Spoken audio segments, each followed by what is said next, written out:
What is up, YouTube? It is your boy NMR Sports here, coming back at you with another video about Major League Baseball. And today we're talking about JT Realmuto was just announced, broke his thumb, and we're going to talk about that. Also, Trevor Rosenthal signed a one-year deal with the Oakland A's. So let's get into that, talk a little bit about baseball. Obviously, pitchers and catchers reported yesterday, so we got all sorts of things to talk about. Let's get right into it. Now, if you do enjoy MLB content, you want to talk all about baseball or maybe football, all sorts of sports things, be sure to subscribe, hit that sub button, like this video if you enjoy it. I also have a Discord where you can talk all about baseball, so if you want to join that, that's a good place to talk. I also stream on Twitch. I'm actually going live right after I post this video, so if you want to talk more about baseball, click that Twitch link and we'll talk about it in my Twitch stream. So without further ado, let's get right into the video. Now, Jeff Passan just tweeted that JT Realmuto broke his thumb today in practice, and he's expected to miss over a month. He should be back for opening day, but still, a broken thumb for a catcher is a huge deal, and it's really unfortunate to hear, especially this early. It's the second day after signing a huge contract this offseason. Obviously, it shouldn't derail him that much, but when catchers start to get injuries young in their career, it's kind of a bad sign going forward. Kyle Schwarber obviously was a different injury, tore his tore his ACL, and now he's not catching anymore. Obviously, a broken thumb's not that big of a deal, but when you're catching 90+ mile-per-hour fastballs on a daily basis, I assume it's on his glove hand, but even if it's on his throwing hand, either way, it's probably not going to be a great injury to have. No injuries are good, but it's a pretty difficult one to have as a catcher, especially with all that stuff that you're doing behind the plate there. So prayers up to JT Realmuto. Hopefully he has a great and speedy recovery and he's ready to go on opening day, but a broken thumb is going to be very difficult, and it sounds like he's going to miss pretty much all of spring training. So if you're a Phillies fan, this is definitely a big blow to your guys' squad. But like I said, he will be back to start the season, most likely. Just a tough break for a Phillies team that's really fighting in the NL East to compete with all those good teams in that division. Now, the Oakland A's are in the news today as well, signing Mitch Moreland and Trevor Rosenthal, both to one-year deals. I don't have the total number on what Mitch Moreland deal is going to be, but the Trevor Rosenthal deal is going to be for 1 year, $11 million. I did say that Trevor Rosenthal had a few offers from other teams that were multi-year options, but he chose to go with the $11 million for 1 year this year. He's only 31 years old, so he's hoping he can have a good season this year and maybe secure some more money in the future based off of what the other teams were offering him for multi-year deals. So Trevor Rosenthal to the A's, as well as Mitch Moreland, and Mitch Moreland had a great 2020, actually. Between the Red Sox and the Padres, who he was traded to, he put up a .265 average with 342 on-base percentage and a .551 slugging percentage, .894 OPS, and a .139 OPS plus, which is 39% above league average.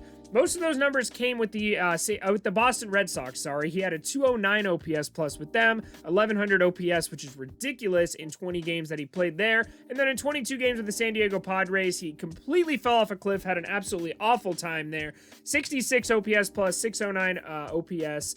Just about a .203. Not great stats towards the end of his year with the San Diego Padres. So you could definitely say that the Padres did not get what they were looking for in Mitch Moreland. But he signs with the Oakland A's. And the Oakland A's are known for getting some of these guys in towards the end of their career when they're a little bit cheaper, or when they're a stud prospect that nobody sees or has any faith in.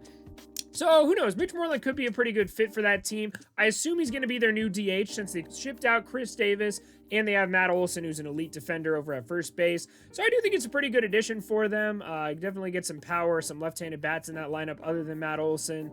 I do think it's a very good addition for this lineup. Let's talk a little bit about Trevor Rosenthal as well. Obviously, the A's are losing the best closer in baseball last 2 years or so in Liam Hendriks, but they still have Jake Diekman in that rotation, who was absolutely elite last year. They signed Yusmeiro Petit, who's a pretty good reliever, and now they signed Trevor Rosenthal, who had a very good year last year with the San Diego Padres. Now, in 2020, with the Kansas City Royals and the San Diego Padres, he's another guy that the San Diego Padres traded for last year. I guess the A's are just kind of going through the clearance bin of the San Diego Padres from last year. He pitched in 23.2 innings in total, had a 1.9 ERA, and his ERA plus was 240. 240 is absolutely elite. League average ERA plus, of course, is 100, so he was more than twice as good as the league average reliever last year. Absolutely elite. He has very good fastball speed, and he's only 31 years old. Yeah, he's going into his age 31 season, so even though he's been in the major league since 2012, he really doesn't have, he's really not as old as some people might think.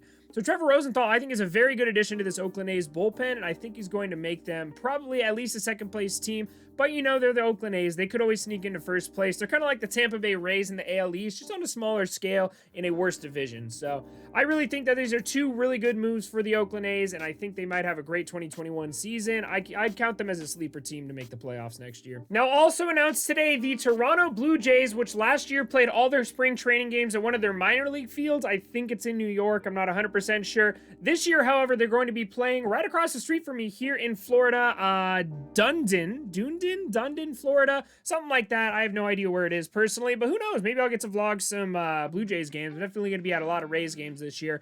But yeah, Canada has very strict COVID-19 protocols in place, so they don't have any major sporting events going on, which the U.S. probably shouldn't, but I'm not going to complain because I love baseball.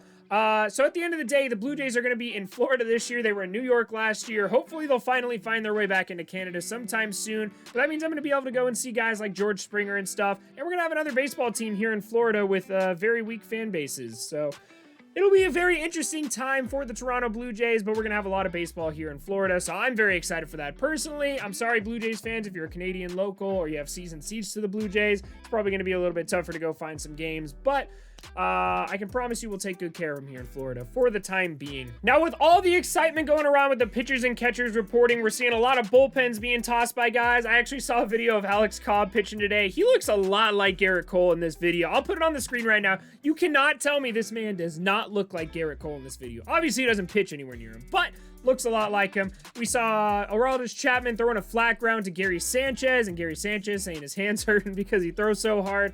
Shohei Ohtani was throwing a bullpen session the other day.